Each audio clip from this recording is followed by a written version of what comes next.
Hi, I'm Prerna Reddy. I'm Director of Talk and Learn Rehabilitation Center, Hyderabad. We have two branches, Malakpeta and Vanasthalipuram. ఈ రోజు నేను ఒక important topic గురించి మాట్లాడదాం అనుకుంటున్నాను. Voice changes వచ్చినప్పుడు వోకల్ హైజీన్ ఎలా మెయింటైన్ చేయాలి. ఇప్పుడు మనకు ఒక ఇన్ఫెక్షన్ వచ్చింది, లేదా మనకు వోకల్ నాడ్యూల్ వచ్చింది, లేకపోతే వోకల్ కార్డ్స్లో ఏమైనా ప్రాబ్లం వచ్చినప్పుడు మనం ఒక ట్రీట్మెంట్ తీసుకున్నాక దాన్ని ఎలా వాయిస్ని మార్పు రాకుండా ఎట్లా మెయింటైన్ చేయాలి.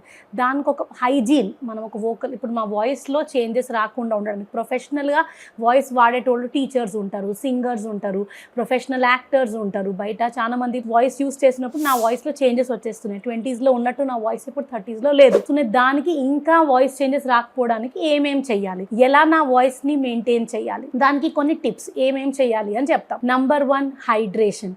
వాటర్ బాగా తీసుకోవాలి. వాటర్ తాగడం అనేది చాలా ఒకేసారి తాగకుండా రెగ్యులర్గా సిప్స్ ఆఫ్ వాటర్ తాగితే ఏమవుతుందంటే వోకల్ కార్డ్స్కి రెగ్యులర్ హైడ్రేషన్ అనేది దొరుకుతుంది.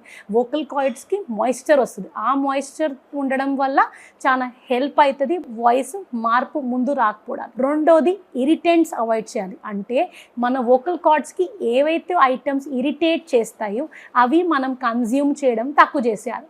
లైక్ ఎక్సెసివ్ టీ కాఫీ తీసుకోవడము, చాలా ఎక్కువ 3-4 కప్స్ ఒక డేలో టీ కాఫీ తీసుకోవడము, స్మోకింగ్ డ్రింకింగ్ చేస్తే ఏమవుతుందంటే ఇవి మన వోకల్ కార్డ్స్ని డ్రై చేసేస్తాయి. వోకల్ కార్డ్స్ ఎప్పుడైనా డ్రై అయిపోతే సో ఈ అడక్షన్ మూమెంట్ అనేది స్మూత్గా ఉండదు. దానివల్ల ఫ్రిక్షన్ వచ్చి మన వోకల్ కార్డ్స్కి వాయిస్ క్వాలిటీ అనేది మారిపోతుంటుంది. సో దీనికి మాయిశ్చర్ మెయింటైన్ ఉండాలి అంటే ఒకటి హైడ్రేషన్, నేను ఫస్ట్ పాయింట్ చెప్పాను. దాంతోపాటు దాన్ని డ్రై అవ్వకుండా చూసుకోవడం కూడా సెకండ్ పాయింట్. సో మనం ఎంత దాన్ని ఇరిటేట్ చేయకుండా, ఇరిటెంట్స్ ఎంత ఎక్కువ పెట్టకుండా ఉంటే దాంతో మనకు వోకల్ కార్డ్స్ అనేవి ఫ్రిక్షన్ డెవలప్ కాదు. థర్డ్ పాయింట్ అనేది హెల్దీ డయట్ తీసుకోవడం. ఇది వాయిస్కి ఎలా సంబంధం అని అడుగుతారు. వాయిస్ మార్పు రావడానికి one of the major reasons is acid reflex. Acidity develop అయితే, యాసిడిటీ వల్ల ఇప్పుడు కడుపులో యాసిడిటీ అయితే అది గొంతు వరకు వచ్చి అది మనకు యాసిడిటీ డెవలప్ చేస్తుంది. సో ఈ యాసిడిటీ డెవలప్ అవ్వకపోవడానికి రీజన్ ఏంటంటే బ్యాలెన్స్డ్ డయట్ మనం తీసుకుంటే ఆ యాసిడిటీ అనేది డెవలప్ కాదు. దాంతో వచ్చిన వాయిస్ చేంజెస్ అనేవి మనకు కంట్రోల్ అవుతాయి. సో చాలా మంది పేషెంట్స్కి కొన్ని రోజుల క్రితంగా మాకు వాయిస్ మారిపోతుంది, ఇది వరకు మాకు అసలు వాయిస్ ప్రాబ్లం లేకుండా ఇప్పుడు సడన్గా నేను వాయిస్ చేంజ్ చూస్తున్నా దాంట్లో దానికి రీజన్ ఏంటంటే యాసిడ్ రిఫ్లక్స్, యాసిడిటీ డెవలప్ అవ్వడం. సో రెగ్యులర్గా బ్యాలెన్స్డ్ డయట్ చాలా ఇంపార్టెంట్ మనకు వాయిస్ చేంజ్ అవ్వకపోవడానికి. Fourth point, proper usage of voice.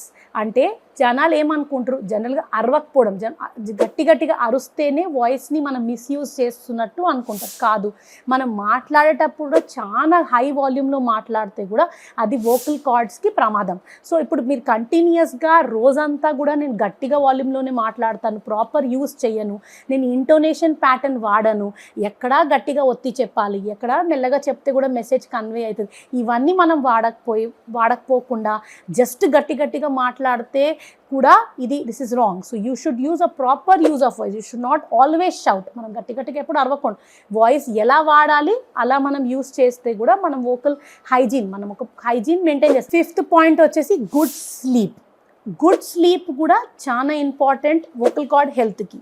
Because నువ్వు ఎంత అయినా అన్హెల్తీగా పడుకోకపోవడం వల్ల కూడా వోకల్ కార్డ్స్ బాగా డ్రై అయిపోతాయి అండ్ వోకల్ కార్డ్స్కి బాగా టైర్డ్ అయిపోతాయి. సో దానివల్ల ఒక గుడ్ స్లీప్ ఉంటే నీ వాయిస్ మీద ఎఫెక్ట్ ఉంటుంది. మీరు ఎప్పుడైనా అబ్జర్వ్ చేయండి, మీరు ఒక 2 డైట్స్ సరిగా పడుకోకపోతే ఆటోమేటిక్గా అది మీ వాయిస్ మీద ఎఫెక్ట్ పడుతుంది.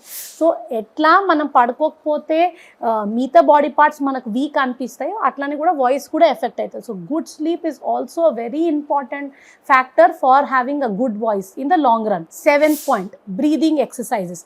బ్రీదింగ్ అని ఇప్పుడు లంగ్స్ అనేవి మన వోకల్ కార్డ్స్కి ఒక పంప్ లాగా. సో ఇప్పుడు లంగ్స్ ఎంత హెల్తీగా ఉంటాయో, లంగ్స్ మనం ఇప్పుడు మాట్లాడడం, మన వాయిస్ ఎట్లా వస్తుంది అంటే లంగ్స్ నుంచి బయటికి వెళ్ళిపోయిన ఎయిర్తో మనకు వాయిస్ వస్తుంది.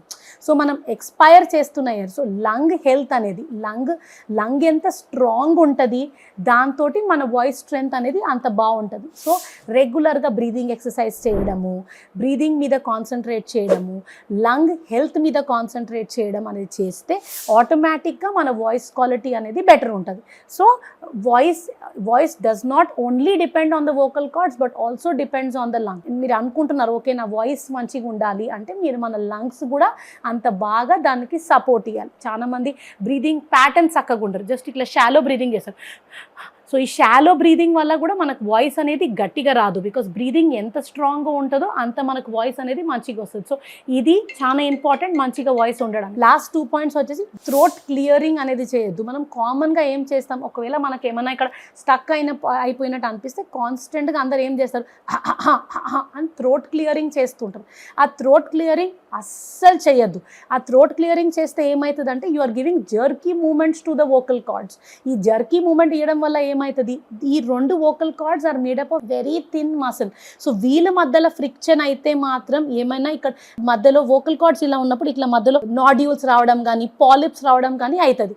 సో దాంతో మనకు వాయిస్ అనేది డ్యామేజ్ అయిపోతుంది. సో వోకల్ కార్డ్స్ని అసలు జర్కీ మూమెంట్ ఇవ్వకూడదు అంటే మనం థ్రోట్ క్లియరింగ్ చేయకూడదు. మనకి ఎప్పుడైనా థ్రోట్లో ఏమైనా ఉన్నట్టు అనిపిస్తే నేను చెప్పినట్టు వాటర్ కంటిన్యూస్గా సిప్ చేస్తూ ఉండాలి. అండ్ ఒకవేళ మీకు థ్రోట్లో మీరు ఎంత వాటర్ సిప్ చేసినా మన కంటిన్యూస్గా థ్రోట్లో ఏమైనా ఉందనిపిస్తే మాత్రం బాగా స్టీమ్ ఇన్హలేషన్ అండ్ గార్గిలింగ్ చేయాలి. ఈ 2 చేస్తే ఏమవుతుంది, మనకు అది సెన్సేషన్ అనేది ఏమైనా ఉంది అని తగ్గిపోతుంది. స్టీమ్ ఇన్హలేషన్ కూడా మరీ ఎక్కువ చేయకూడదు. Everyday like protocol steam inhalation చేయొద్దు. బికాస్ స్టీమ్తో ఏమవుతుంది, స్టీమ్ మన వోకల్ కార్డ్స్ని డ్రై చేస్తుంది.